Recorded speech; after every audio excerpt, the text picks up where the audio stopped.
Nymlb Talk, New York's #1 baseball podcast. Now here's your hosts, Chris Pizzaya and Rob Maraska.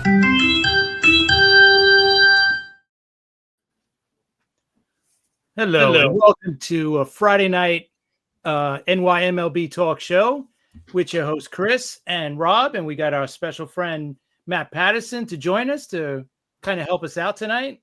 What's going on, fellas? Hey, Chris.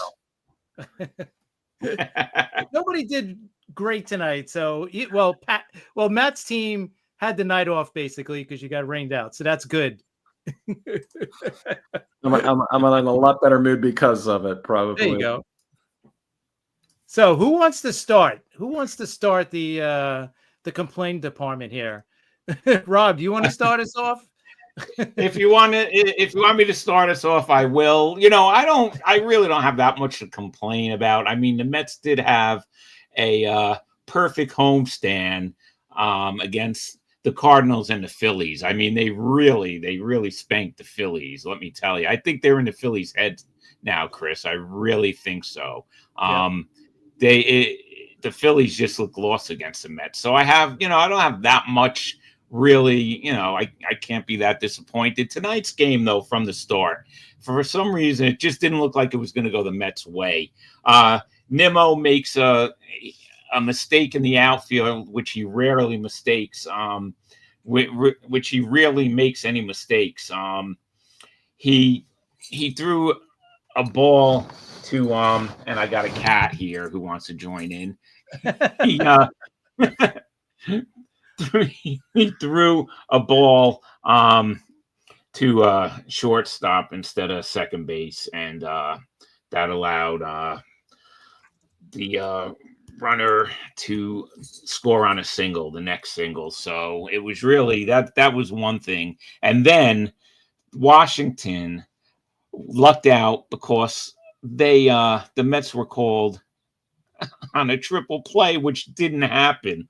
Winker hit the ball, but it was trapped. It was not caught. All right. So what happens is, and it makes no sense to me, a trapped ball in the outfield is a play that, you could go to replay for, but if it happens in the infield, you can't.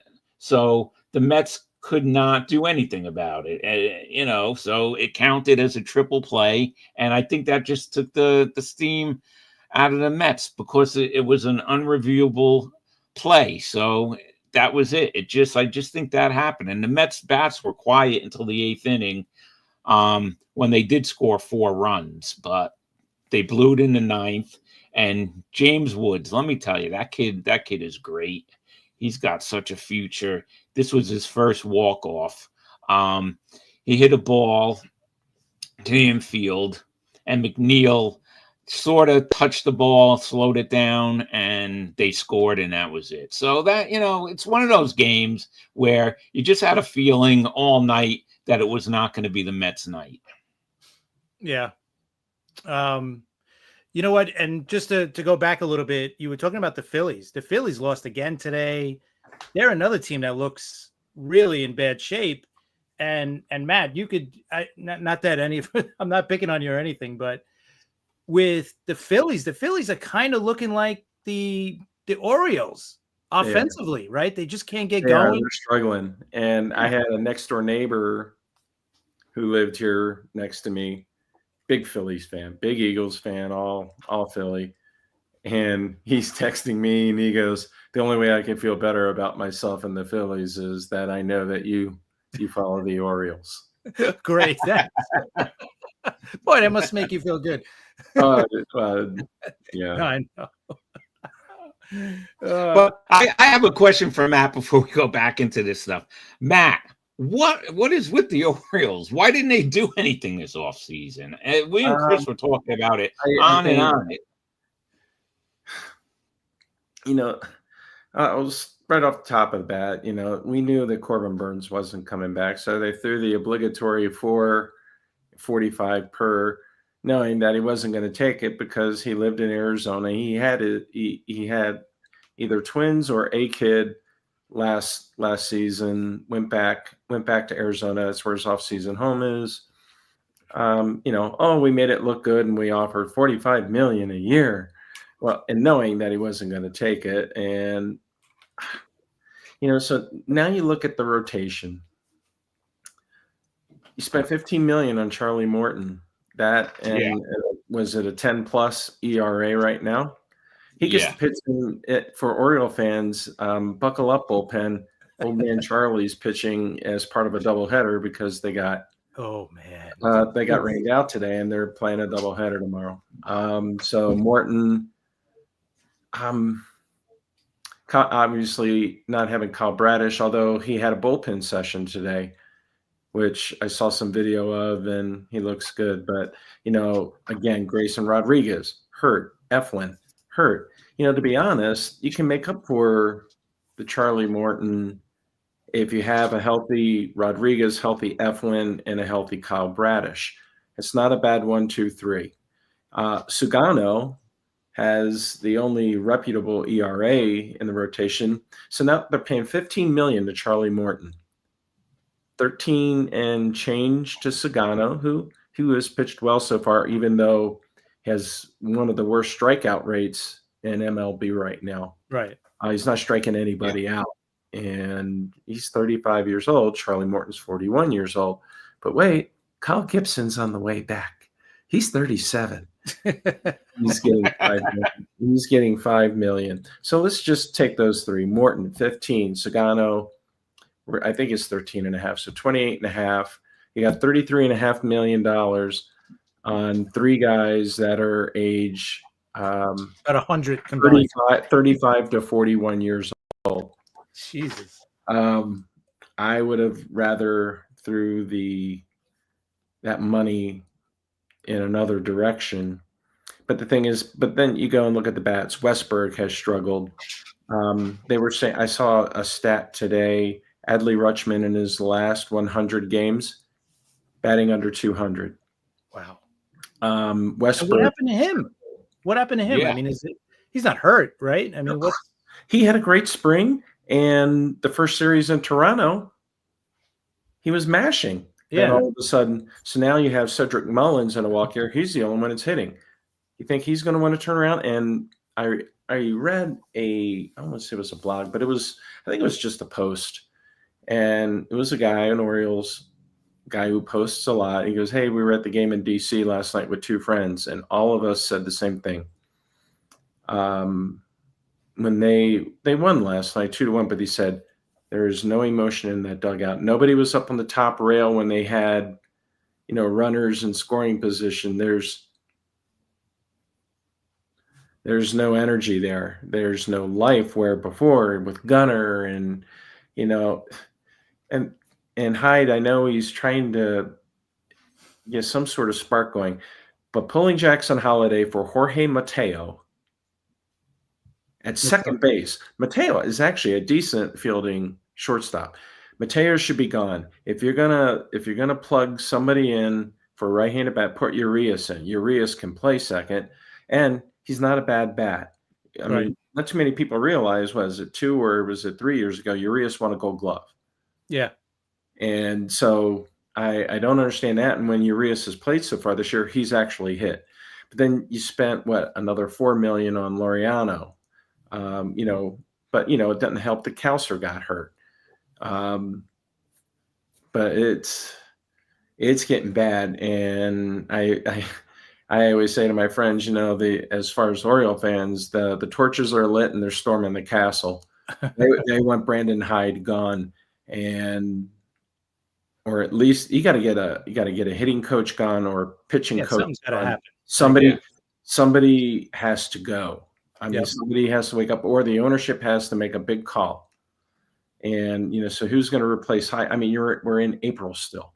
We're not even in May until next Thursday. Right. So it's like, I mean, you really can't make from the optics of it. You really can't. So they're 5 games under. They're going to probably lose 2 out of 3, and they could get swept this weekend. Didn't help that, they were struggling out of the gate and playing 10 of the first 13 on the road. that's an excuse more than anything else. But they don't have the pitching. They didn't do anything. You got Colby Mayo again mashing in AAA like he did last year. Mhm. Get brought up and hit 114 or whatever. I mean, doing a Jorge Mateo. But you gotta make a deal. But who's going to make a deal in April? I mean, you can make a deal for Mountcastle. I guarantee you there would be teams interested in Ryan Mountcastle. No doubt. Yeah. They've got a deep bullpen. Soto, Dominguez. Yeah, the bullpen's not bad. Well, until the Especially back end. until the 24-2 game, Right. Yeah. they had the best AL bullpen ERA, third in baseball. Wow. And after the 24-2 game, they went to 23rd. the bullpen Well, ERA. it's early. It's Then early. you have to use two position players to finish I off, did see that. mop up a game where you have Gary Sanchez, which I still don't understand why they didn't bring back McCann. Right. McCann That's was the other. great. Yeah. He was a great clubhouse influence. They say, one of the great things about people coming to the Orioles was the clubhouse. Not hearing that right now. And McCann ran that clubhouse. Kyle Gibson. So Gibson's coming back. It didn't hurt. It didn't help losing Kittredge. He pitched 2 innings in spring training, one game, and he blew out a knee. So I mean, there's another bullpen arm. Is he coming back? They've got 8 pitchers on the IL right now. 8 pitchers. Don't even mention Tyler Wells. You got Tyler Wells, Bradish, Kittredge. My goodness gracious. Grayson Rodriguez, Eflin. My word. Yeah. And then nobody's hitting. You got Westberg hitting under 200. Adley is flirting around 200. Gunnar has struggled.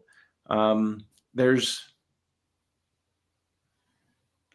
got to drop a bomb and wake somebody up.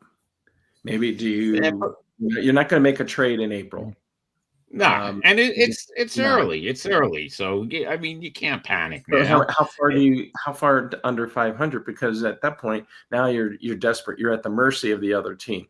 The other team is saying, okay, maybe you throw Westberg at us. Yeah, we'll listen to you now, but you're going to throw Westberg at us, or I'm all for trading Kobe Mayo.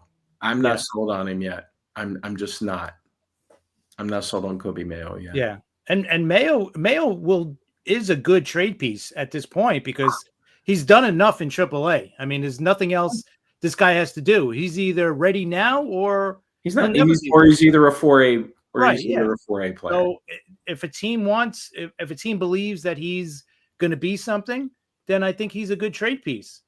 But he traded Norby and Stowers for Trevor Rogers, and we know how that's gone. Yeah, Stowers is raking. He didn't hit well last year, but he's raking now, and so is Connor Norby. Both had good. Well, Stowers is good. Norby was better. Norby is a great contact hitter. And we've got Trevor Rogers, who threw 3 pitches the other day in a rehab assignment, and after 3 pitches was down 2-0. Single on the first pitch, ball 1, home run, down 2-0. So there's Trevor Rogers for you. I'll never get this signing Charlie Moore, and I'll never get it. I mean, all right, so you figure, like you said, they were not going to re-sign Burns, although money talks. Your family lives in Arizona, but, we see that all the time. Money talks. If they threw enough money at him, do you think he would have thought about re-signing? I mean, I don't know. They didn't do the clubhouse anything. Would be run differently if Corbin Burns was. They didn't. Yeah, they didn't do anything. But like we said, it's early. Chris, let's get to the Yankees now. All right, what is going on with Williams? We've talked about it, the last couple of shows, but now he's back in New York in Yankee Stadium, and he blows the game again. What is going on? And you know what? And he blew the game against not exactly the most offensive, dangerous team out there in the league, because the Blue Jays are just, they're kind of struggling too to score runs. Coming into the game, I think they hit 13 home runs all season long, which is crazy to think, with a team with Guerrero and Santander, and they only got 13 home runs so far. But yeah, you know what? They had the lead. It was 2-1 going into the 9th, and Williams blows the lead.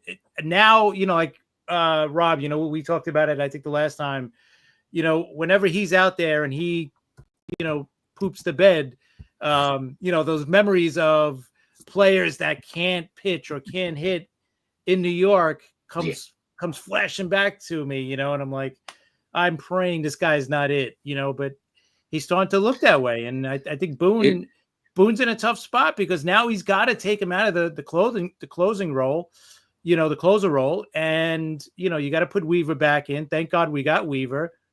But I think you got to put Williams in like a setup role to get his, to get that confidence back up or something, because he's just not getting the job done. Yeah, you know what, Chris, they have to do it. Boone's got to do this early. This can't keep happening because he might just be, going through something. But when that crowd starts to get on him constantly, and we know, you heard it tonight, and we know what's going to happen if it continues, then that might just finish him off. And then that's it. So they're going to have to work with him. They're going to have to do something, because if they don't do it now and catch it early, like we've seen, he could be destroyed in New York. And what a waste of a contract. What a waste of a talent. And, I still think, is the Alonso effect stuff going on, Chris? We keep talking about this. Do you think that's possible? Do you think that that's in the back of his mind?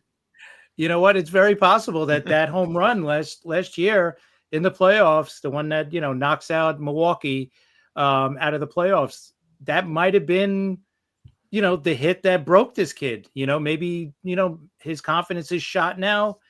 I have no idea. I mean, he did get a couple of saves recently with the Yankees last week. He got 2 out of 3, I think, or whatever it was. And I thought, all right, maybe he's settling in New York. I know it's a big change here from Milwaukee to New York. I get that, but it's not going to be pretty here if he keeps doing this. So I think Boone has to take him out of the closer role, at least, on a temporary basis. Keep Weaver in there. Weaver, I think, is a guy that you can move back and forth. He's got the mentality like, hey, I just want to pitch. I just want to help the team win. He's that type of guy. So, and the bats, to be honest, is a bigger problem. Scoring 2 runs against Berrios tonight, or actually only 1 run against Berrios, is probably, it's ridiculous. The guy came in with, I think, a 5 ERA, 5.5 ERA. Yeah. You got to score more than that at home. You just have to. So, but Williams is definitely a problem. I mean, and in a game that you get Carrasco to throw you 5 innings of no runs, you know what? You got to win that game, right? You got to take advantage of those games. They're not going to come around often. So no, as I know with Carrasco, oh boy, do I know. I mean, he's old, it's crazy. I just want to say real quick hi to Joe Dell out there. He he just typed in and said, hi guys. So hi Joe, how you doing? Joe did the opening and closing music for us, and we just wanted to say hello. Chris, the Yankees aren't hitting. The Mets were hitting at Citi Field. Okay, it looked like they were breaking out of things. Soto, though, let's go back to an ex-Yankee. Soto still isn't hitting. He's not there. But could you imagine the Mets lineup when Soto starts hitting? Oh yeah, absolutely. Matt, let me ask you, because you're looking at it from the outside. I'm looking at it from the Yankees' point of view. Rob's looking at it from the Mets' point of view. What do you think's going on with Juan Soto? I don't think, and I don't know the Mets as much. I don't follow the National League as much. I don't want to answer a question with a question, but does he have the protection that he had with the Yankees last year? I mean, he's got Alonso. I mean, the Mets are winning. What are they, 18 or 19-7 or 18-8, something like that? They're about 10 games over 500. Yeah, they're playing great. Yeah. Fight it. And it's like Rob said, once he starts hitting, which he will. But I don't think the contract's on his mind. He doesn't look like the type of guy that lets that kind of stuff get in his noggin.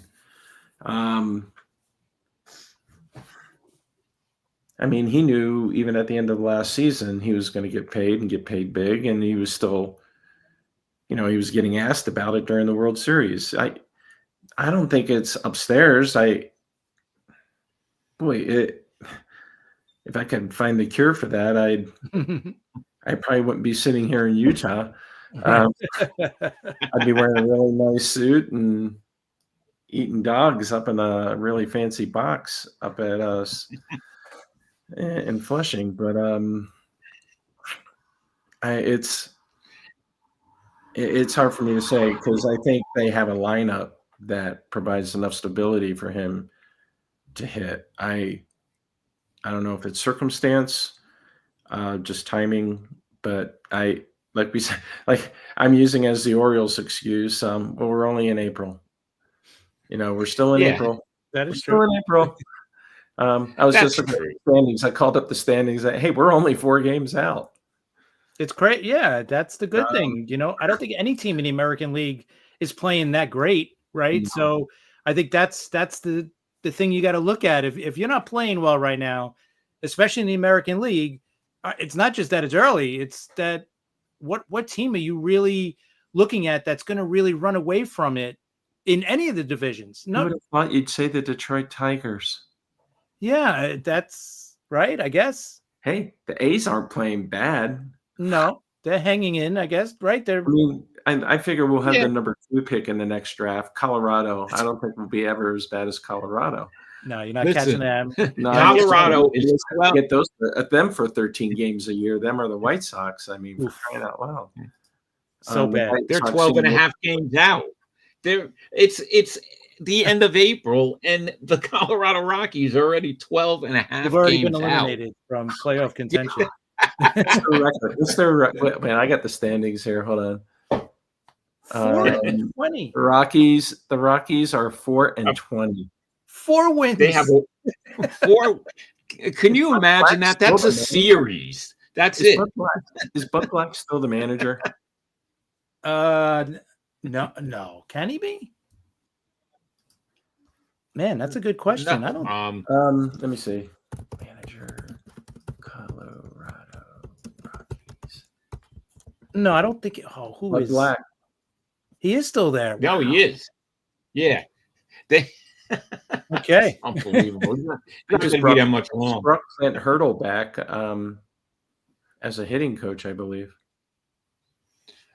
Yeah, Yes. they need more than that. Credit. He responds to people on Twitter /X. Yeah, Yes. Clint Hurdle. Seems like a really cool guy. Yeah, I was messaging with him. He's pretty cool. I think he was brought on either as a hitting coach or some sort of.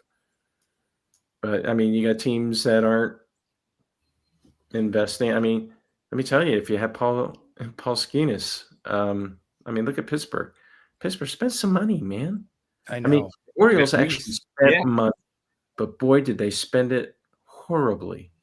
And Elias won't give anybody a long-term deal. Even the deal they gave Tyler O'Neill is 3 years, $49 million, but he has an out after this year. So it's really not a 3-year deal. And he'll probably be gone and that's a good thing for you guys, I think. I don't know. You see him every day. So it's not, if he leaves, it's not the end of the world for you guys. Oh no. I figured with them moving the fence in left field, I think he hit 2 walk-offs against the Orioles last year. Yeah. And big dude. He takes it pretty serious.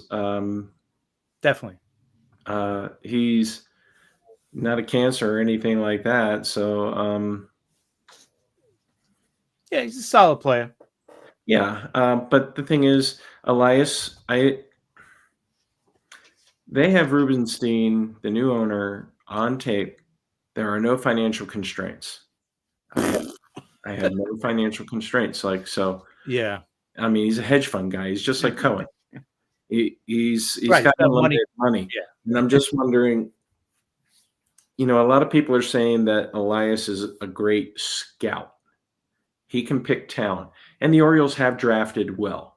They have drafted no doubt. great when they were getting their heads beat in. I mean, Hey, everybody said, well, if I tanked, we could get Gunnar Henderson. Guess what? Everybody had a chance at Gunnar Henderson. Gunnar Henderson was a compensatory pick at the end of the first round. Right. Even the Yankees, and the Yankees took Volpe that year before him. So yeah. So he's been able to pick talent. I don't think he can run I don't want to say it. Dan Duquette. I would think Dan Duquette was better suited. I mean, you give him Rubenstein's money, I think Dan Duquette could do a better job than Elias as far as formulating a team. Let Mike Elias run the farm system. They built this wonderful academy down in the Dominican. They are now active. The Orioles used to throw their international money away. Here, let's include it in a trade. Let's give you $300,000 in international money plus a rag arm. And right. Now the Orioles are really into the international market. That's great. But get somebody that can put a roster together. Because right now, from what I'm reading of people that are at the ballpark, there is no emotion. They said Povich was out on the mound. Povich got out on the mound in between innings, and he was on the mound for 25 seconds. He was out on the field by himself for 25 seconds. The guys were just taking their time, going back on the field. And you think that would happen if Buck Showalter was still there? No. Oh, no. And there's people calling to bring Buck back. I wouldn't, to be honest. I wouldn't argue. I'm a little, I wouldn't say fed up, but Brandon Hyde's construction of lineups, you don't know what you're going to see. You really don't know what you're going to see. And fans are pretty much up in arms. I'm trying to be patient because we're still in April, but give me till May 2nd. And then I'll let loose. But it's back to the question with Soto. I don't know. I really don't know. I think by the All-Star break, he's going to be one of the top 2 or 3 in homers. He's going to be one of the top 2 or 3 in on-base percentage, RBIs. He's going to be fine. I really believe that. Alonso looks great, even though how long it took to get him signed or how that worked, the contract thing. And I think that's the agent. That falls on the agent too. And a lot of the Orioles youth, guess who their agent is? Boris. Oh boy. And who doesn't do extensions? The Orioles want to extend Gunnar. They want to extend all these young players, but agents. And right now, the way they're handling Holiday, would you want to come back? You think his dad's in his ear right now? Matt Holiday? Oh, yeah. None of those guys are going to be in Baltimore. They're going to strip it down to the bolts again. You watch. You're going to have to go over in about 4 or 5 more years. You watch. It's going to get ugly. What a shame. Yeah. It is going to. It's a shame. I had that wealth of youth. Good youth. And you got the new owner coming in who's got the money to spend here. Unlimited funds. Yeah. He's just a lot nicer than Angelos, I guess. He's just a chummy.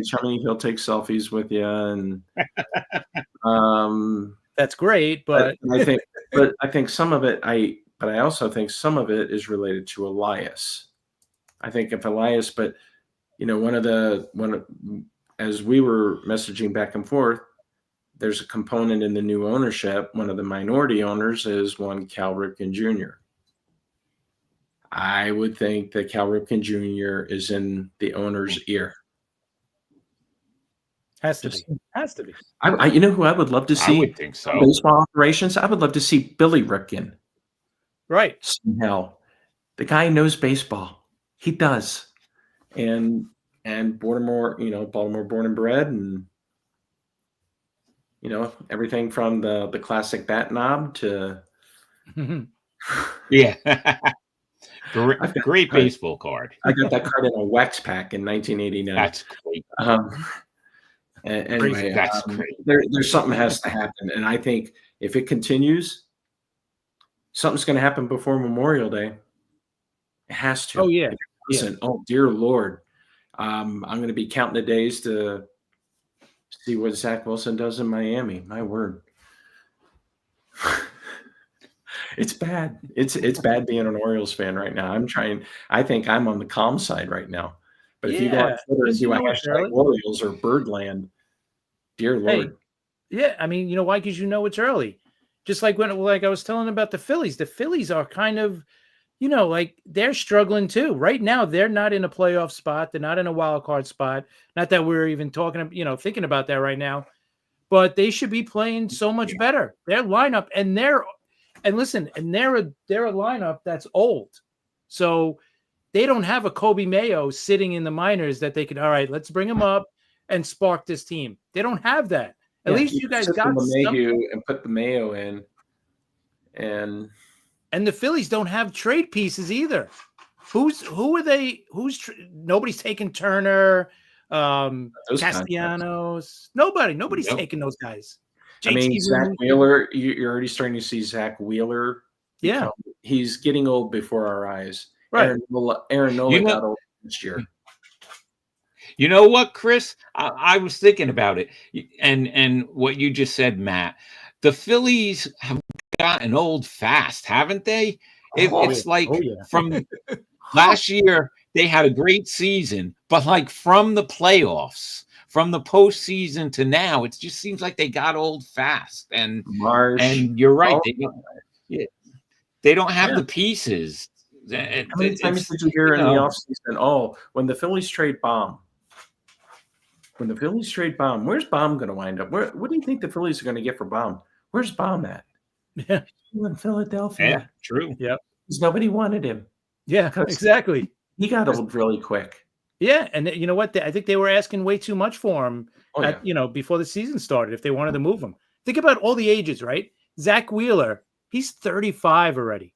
Turner, 32. Wow. Harper, 32. Nola, 32. Realmuto, 34. Castellanos, 33. Schwarber, 32. I don't want to say Harper. Walker, but I mean, Bohm is 28. He's in his prime. This is it. This is what you got, right? You're not getting anything better than Alec Bohm. This is going to be the year that Bryce gets his World Series. Yeah, I don't think so. I don't think so. I really don't. And that Trey Turner contract, right? It was an 11-year contract. Now look how horrible that looks. It really does. It's like, and I think that's what scares the Orioles to death, to give a guy an 11-year deal. I remember when they signed Chris Davis, dear Lord. Oh yeah. It wasn't for that long, but the old man, before he became senile, Peter Angelos, did that deal over dinner with Chris Davis, and we're paying him until I don't even know. I think it's 2034 or something like that. It's bad. And Turner's got 8 more years left. Say again? Turner's got 8 more years left at $27 million a year. Yeah, that's ridiculous. It really that's a horrible contract. Yeah. And I'll be honest, when they signed him to that, I thought, you know what? And I forgot who said it on MLB Network, and they said a good comp for Turner, as he ages, is going to be like a Paul Molitor, right? And I said, all right, that's actually not bad, right? That's nothing to sneeze at. No, and I'm like, all right, if he could keep up that pace, maybe move over to second or move to third, or maybe even become a DH, but at least be close to a 300 hitter, still have the speed that you could still steal some bases, that type of player. But he's giving you nothing right now, right? So it's not looking good for the Phillies. And like I said, they can't. I don't think they have moves to make, right? They're not a young team. That none of these guys, and nobody will want any of these guys. So I really don't know what they're going to do. They're going to trade Adley Rutschman right now. Nah, they're an old team all of a sudden, and watching them play, you could see it against the Mets. The Mets are in their heads right now. And how funny was it? And on in social media and the post game shows in Philadelphia, how down they are now, and how they're like, the big bad Mets all of a sudden, and now they're just scared of the Mets in Philadelphia. I love it. I've always liked the Mets uniforms. I've always loved that royal blue and orange. I have. Dodgers and Giants Like colors. the only major leaguer that came out of my high school is a former Met. One Ron Swoboda. Rocky Swoboda. That's great. And as Chris being a movie aficionado, remember the movie Frequency? Yes. Caviezel, Yes. Dennis Quaid, Dennis Quaid, yes. Dennis Quaid, where they were talking over and so when he first started talking about, they were talking about the 69 series, the Amazons. Yes, I remember. And his son goes, I love Ron Swoboda till I die. Yep, I remember that. I love Ron Swoboda till I die. I've always, being in the American League East, I've always had a genuine distaste for the Yankees. But that's just, and nobody really cares about the Orioles. Well, the Yankees the are Red Sox and the Yankees. Listen, the Yankees are that team that you either love or you hate, right? Yeah, it's as simple as that. It's that type of. It's not a team it's it's only the Yankees. Cowboys, right? Yeah, it is. Yeah. You know the game last year where the Orioles. I saw another one-liner from an Orioles fan. Remember the game last year where the Orioles just beat the daylights out of Heel, scored 17 runs, 18 runs that day. It was an afternoon game. Yes, in New York, right? Yeah. Yep. Yeah. Orioles are 8 games under 500 since that game. Wow. That's crazy. Yeah, that is crazy. That's a crazy. 52-60. That's crazy. So and then they fell apart in the second half. Well, Westberg got hit in the hand. The offense went kablooey once Westberg got hit, but everybody was getting hit last year. And it seems to me it was always against Toronto. Now that's a team, I don't like the Yankees just because I'm in that division. But the teams I hate in that division, I hate Tampa and I hate Toronto. Me too. I can't stand either one of them. Fan bases, fan bases, or their team makeup. Tampa's got like 2 fans, so you can't really. Yeah, real. I don't really hate the Tampa Ray fans because there's not many. Well, all 4 of them. Right, that's what I mean. There's not many. It's so funny. In spring training, they all come from Tampa to Sarasota. There's more Oriole fans. When the Orioles play in Tampa, you see a boatload of Oriole fans. Oh yeah, I'm sure. Sarasota's right up the road from there, so there's always a lot of Orioles fans in that Tampa shopping mall stadium of theirs. And I believe they won't be in Tampa in about 5 years, 5 or 6 years. I agree. And they got to be something, even though they're fixing Tropicana Field. Did you see Orlando? And you know where they're going to go? There's Orlando, right? Where they go? Oh, you told me, right? Salt Lake. Salt Lake, right? They're already putting together a waterfront, a ballpark, and the people that are heading it up are the owner of the Jazz, Ryan Smith, who owns the Jazz and the Utah Hockey Club, and the Miller family, who used to own the Jazz. And they always do it upright. And I promise you, if they do something on their little PR team, they have Dale Murphy, Jeremy Guthrie, former Oriole. There's an infrastructure there that I think something could happen. But I don't see Tampa now that they're not going to build that new ballpark. Right.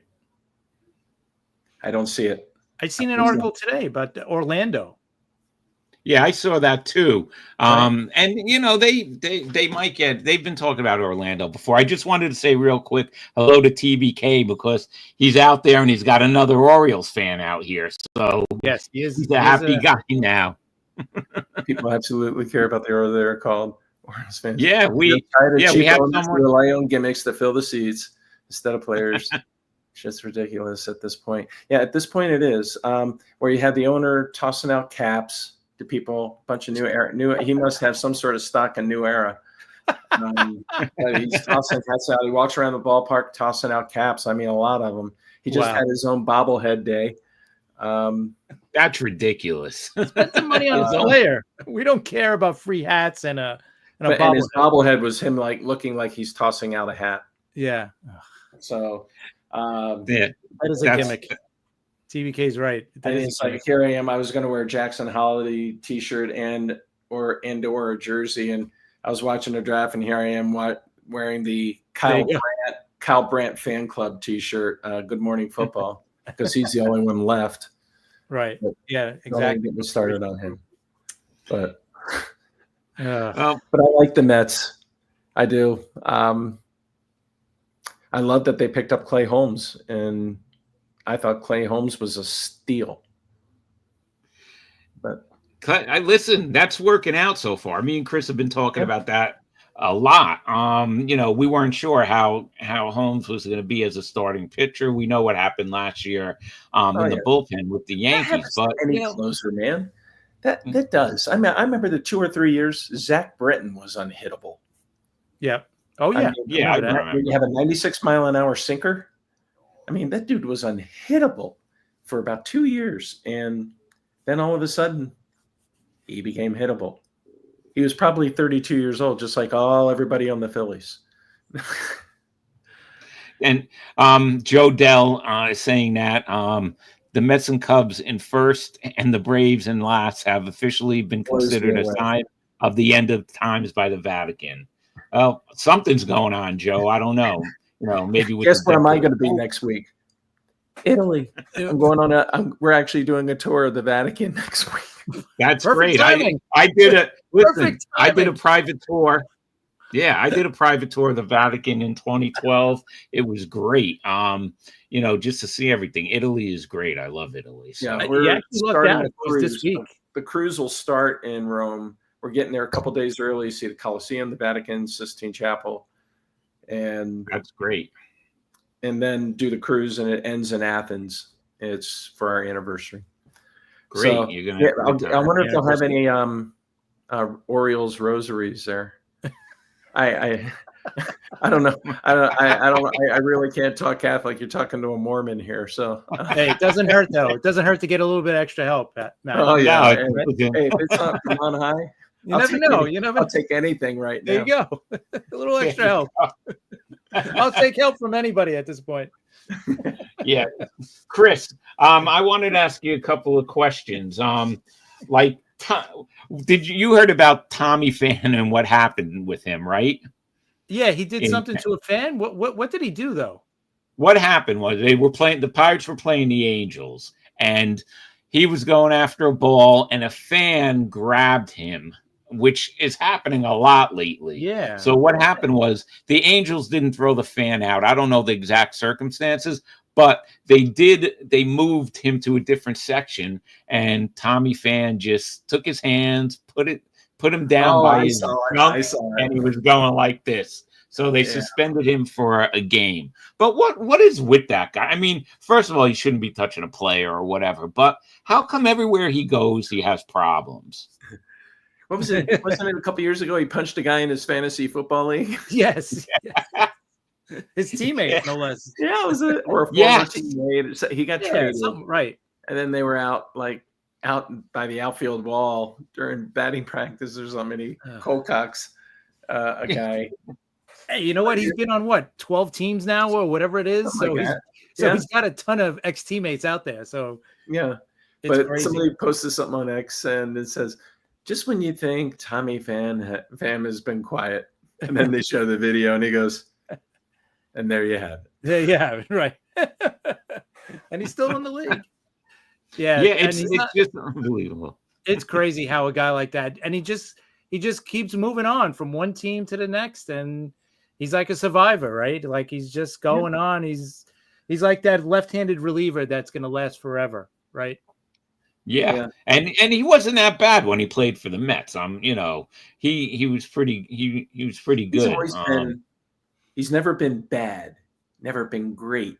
Right. And usually gets you a couple walk-off hits during the season. And a good fourth outfielder to have. Maybe not the best left-handed reliever. I'm thinking of all the left-handed relievers, rubber arm left-handed relievers that the Orioles have had over the years. Oh yeah. We've all had one the same, right? We've all had Orozco, I think, right? Wasn't Orozco? I think Orozco played for almost every team. Chris. Yeah. Who's the one that just retired? He was with the not Mariners, Marlins. He was with the Orioles for few years and went there, and he very quietly, rubber arm left-hander. Why am I trying to think? Did he play for the Yankees? No, I don't think so. Let's see. Marlins reliever retires rather than being released. Richard Blyer.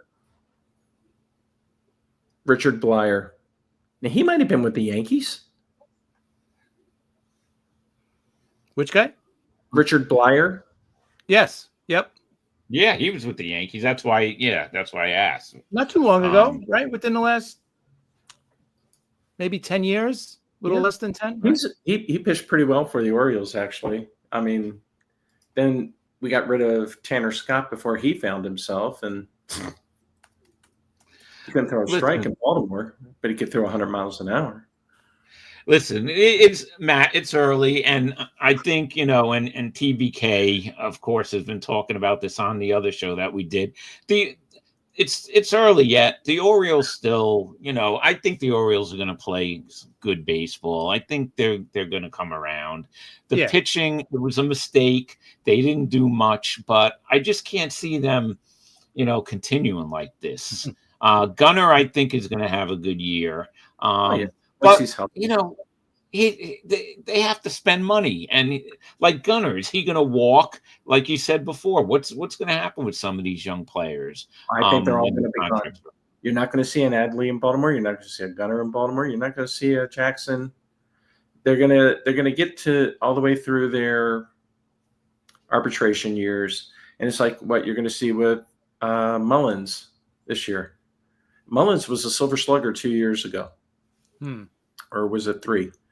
He was an all-star, 30-30 even, and he'd been injured both of the following 2 years, and now he's healthy, kind of bulked up in the offseason, and now he's raking. He leads the Orioles in homers and RBIs right now. Do you think when Cowser returns, because he could play center, do you think when Cowser returns, that's when they make a move, like maybe trade Mullen and bring up Mayo? I think so. Yeah. I think so. Then, what do you do with Kierstad? If Kierstad gets the at-bats, he is proven to hit. Right. And he's played okay since Cowser's been down. He's gotten some at-bats. When Hyde doesn't play matchup mania. Brandon Hyde. But, you still have Kierstad. You have Mayo. There is Westberg.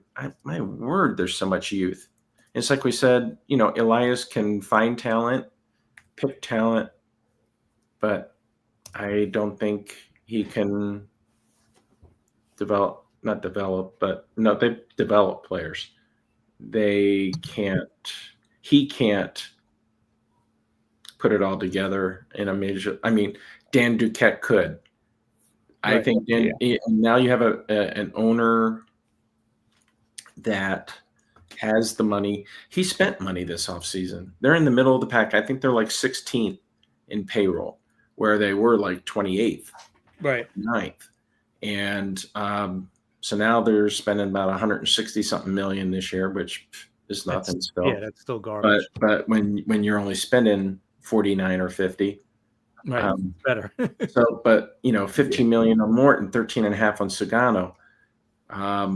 My word, 4 on Lariano, 5 on Gibson, and it's like, my word, I would have spent the 5 on McCann. I don't understand the Gary Sanchez. Gary Sanchez got he got like 9 million. Yeah, that made no sense to me. Tyler O'Neill, if healthy, is capable. He's Gold Glove. He's actually won. Hasn't he won a Gold Glove or 2? Yeah. And, so I didn't mind. I was kind of surprised it was him. I thought they would have gone after something or someone a little bit more notable, but Up until this past off season, I trusted Elias, and right now, trust level. If this season does bottom out, I think there'll be a Black Monday somewhere. Yeah. Or as you two said, Sunday, Bloody Sunday. Hey, you said it. I think Memorial Day weekend. I think that's going to be like, listen, if you guys don't wake up by then. You're at about the 50 to 60 game point at that point. You're at about 60 games. Right. And if you're 10 games under 500, if something's got to be done. Something's got to happen. I agree. I mean, if you're like 25 and 35, oof. And again, I think having Cal there,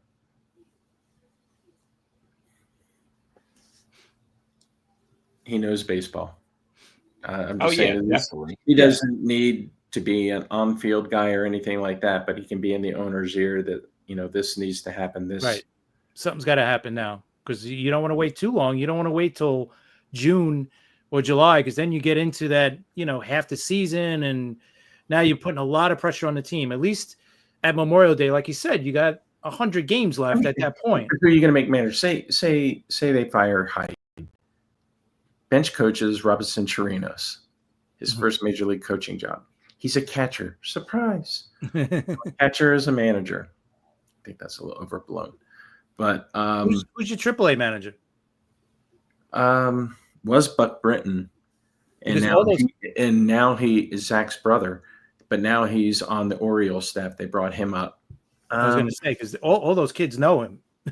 Yeah. And I think that was part of the reason, so he could change diapers. Right. But, I don't know who the AAA. And it's funny that you mentioned that. Up until last year, Britton was made the AAA manager of Norfolk. Before that, a guy I played high school ball with was in the Orioles system close to 20 years, Gary Kendall. Now he's managing in the St. Louis farm system. I think he's either at double or AAA. And really good guy. And he just, out of the blue, Elias called him on the phone and just said, we're not renewing your contract.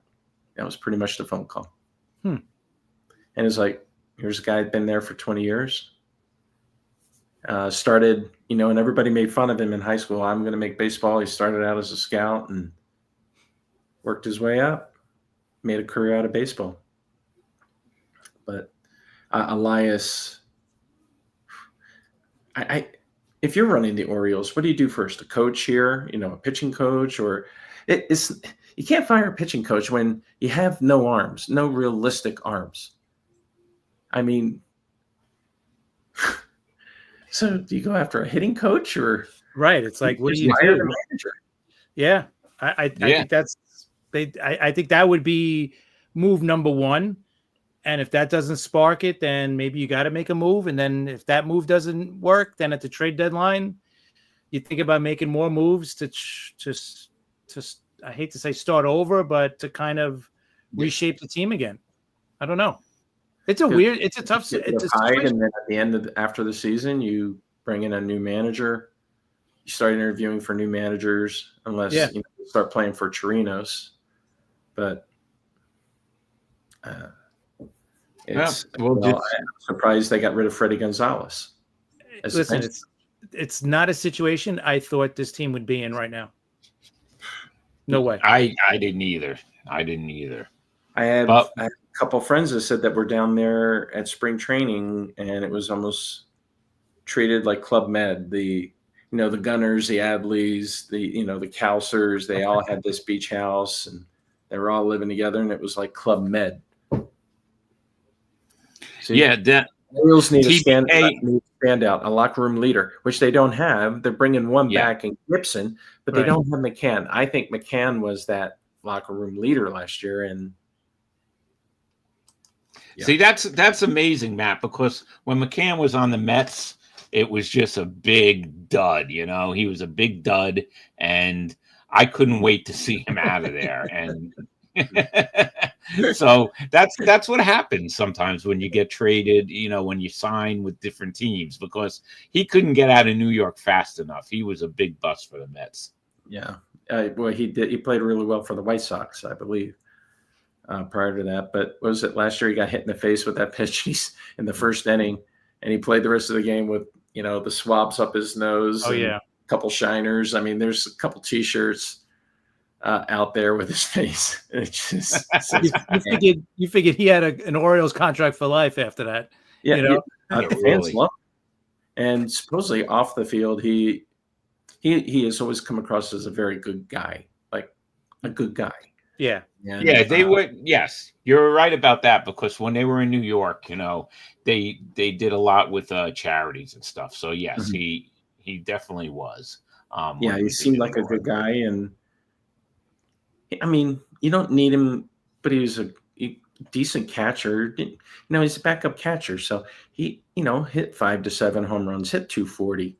Right. And handle a pitching staff, you're fine. And Gary Sanchez, when I saw that, I'm like, huh? I really didn't see that one coming. Yeah, really made no sense.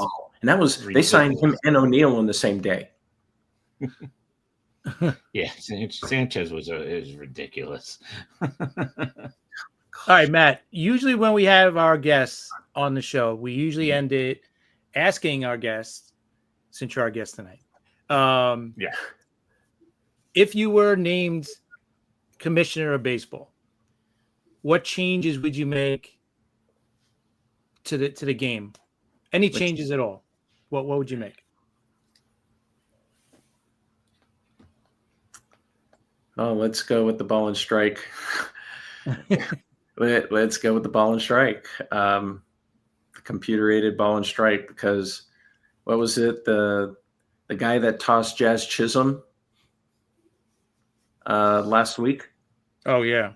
2 days before that, same ump, ball was this much off the plate and low. 2 straight pitches to Westberg, and they punched out Westberg, and Hyde got tossed. Same guy, same ump. I don't know. He's just got he actually got a haircut but he's got like 1980s hair going, and big old mop ahead, and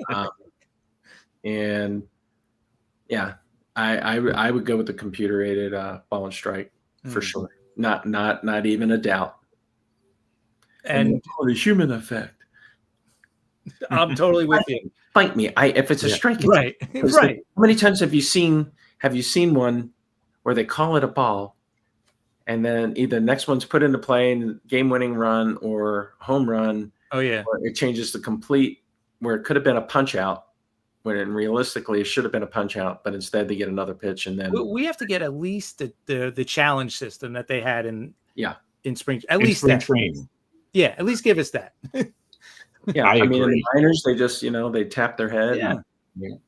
Because balls, like you said, and I think it's gotten worse the last few years. It's almost like the umps want the robo umps, or whatever, computer ump, whatever you want to call it. I really think they want it because they've been so awful these last few years. And I get it. These guys throw 100 miles an hour, like Paul Skeens. Like, how are you calling a strike or a ball on that guy's pitches? They move so much at 100 miles an hour. With the framing. Yeah, it's crazy. So I get it. It's so much harder now. So I think the computer is, it's got to happen. It's just a matter of time. So yeah, they have to, and like tonight with the Mets, they have to change some of these rules with the instant replay too. Some plays you have to have instant why would a trap ball in the outfield be reviewable, but one in the infield isn't reviewable? It makes no sense to me. And tonight it could have cost the Mets a game. I mean, they had a rally going, and then it's a triple play. Clearly the ball bounced and into the second baseman's mitt. So there's a few things that they got to do. But until I don't know. Do you think they need a new commissioner? But the commissioner's just a lackey. Announced his retirement, or was that Bettman with hockey? Yeah, they're just a lackey of Because the Benton with owners. hockey. I thought Manfred was going to do it. He should go too, though. That's a his great time's coming. job. You know, you Hell yeah. know what you call a professional sports commissioner, an out of work lawyer. Right. That's it. You're absolutely right. And he's basically just a mouthpiece for the owners. That's all he really is, right? That's it. Look who's got it good. I got you, Roger Goodell. Oh yeah. Yeah. Oh, Football is on cruise control. They could do whatever they want, and what does football's he like make a year, like $50 million a year. Doesn't he? He has like his own plane, and it's ridiculous. And football is like it's I don't know. They could do anything they want, and it's going to work. They could add That's right. more, streaming sites. They could add another game. They could do whatever they want. we could lose the Amazon streaming though. Yeah, I know. I don't like Thursday night Offering games. and everything. I just actually hate what they Thursday did night. with Netflix last Christmas, I thought was phenomenal. It was perfect. It was perfect. very, very good. But yeah, Roger Goodell. Yeah, out of work lawyer. Yeah, I would do that job for half of what he gets paid. I'll be all right with that. I wouldn't even buy store brand Diet Coke. I would actually buy. Exactly. I have to have the real thing. I'll be a mouthpiece for these guys. I don't care. What do you want me to say? Yeah, All who right. wouldn't? Right? NFL. I mean, look at it. Here we are in April. It's raining tonight in Green Bay. It's cold and chilly and raining, and you got 250,000 people listening to people's names getting called in the third and fourth round. It's insane. It's It double the amount of people that even live in Green Bay are there just for that. Oh, can you imagine I can't imagine living there. businesses right now, the money they're making? Oh, I saw a tweet by JJ Watt. Hey, congratulations to all the guys. And it has a picture from Culver's. If you've ever been to Culver's, it's really good. It's a Butterburger. Their fries are crinkle cuts. They're really good. It's a national chain. And he goes, "You'll thank me later," or "Thank me later," or something, or "You're welcome," something like that. Yeah. Because Chris, I agree. TBK's kind of right here.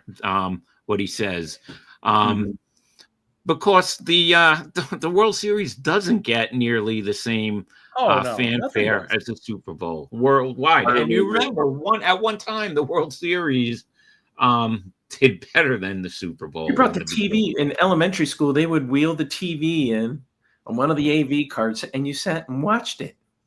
Crazy. Yeah. Yes, you're right. When I was in elementary school during the Orioles heyday, late 60s, early 70s, I was watching the playoffs World Series in school.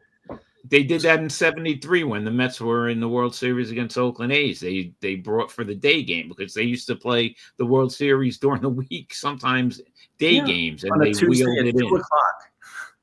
Yep. Those days are long gone. But Oh, yeah. all right, so that's a good answer. I wouldn't mind having balls and strikes, a robot calling some balls and strikes. Probably the extra runner, right? In extra innings. Nobody likes that. Yeah, exactly. That's usually the first thing people say. First of all, the ghost runner has to go. So, and it's like all these people are throwing out their arms, but then you go look at the back of a baseball card of, say, guys from the 60s and 70s, Jim Palmer. Okay, I got to throw my guy in, Dave McNally, throwing 275 innings, 280, 290 innings, and the guys and they went and pitched for 13, 14 years. Tell me how. Right. Tell me how. A hamstring pulls and tears. Yeah. I never heard about that in the 60s and 70s. No. Nope. You didn't.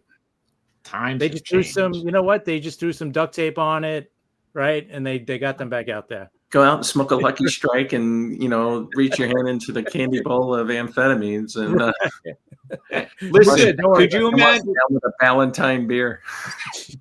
Could you imagine them trying to take Bob Gibson out because he split a nail on his pitching Oh, yeah. hands.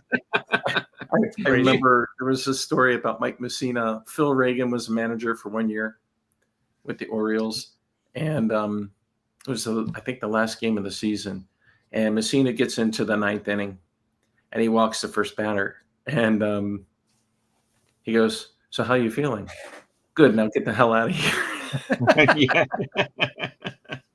Oh, God. And Johnny Oates said he would never talk to Mike Messina because he had all these books with titles that he couldn't even pronounce. So he said, "I wouldn't even." Crazy. I mean, Messina has his degree from Stanford, and Yeah. he got it in like 3 years. And he says he had books that had titles that I couldn't even pronounce, so I didn't bother him. Good guy, Johnny Oates. Yep.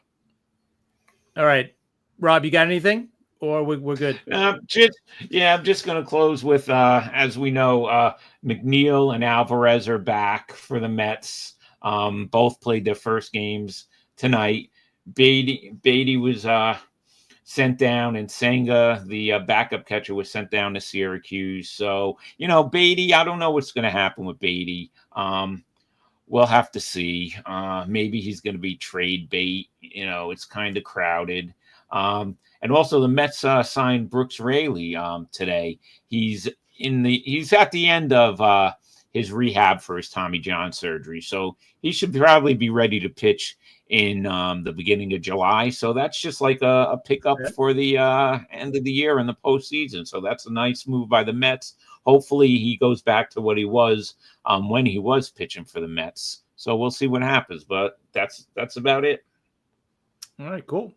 Matt, thank you for joining us. Yeah. Appreciate it, man. For having me. This is a nice way to spend a Friday night. Definitely, man. Talking to you, I love it. So I'll talk to you any day, especially about baseball, right? We could all talk about baseball. That's so right. Easy, but not that there's anything wrong with it. Yes. Well, hopefully the next time we talk, we'll all be on at least the two of us. Back if Hyde gets fired. You never know, right? Bring me back if Hyde gets fired. Exactly. Anyway, thank you very much, Matt. Thanks for everybody who joined us. Matt. And thank you, Rob. We'll see you guys next time. All right. Have a great weekend, everyone. You too, Matt.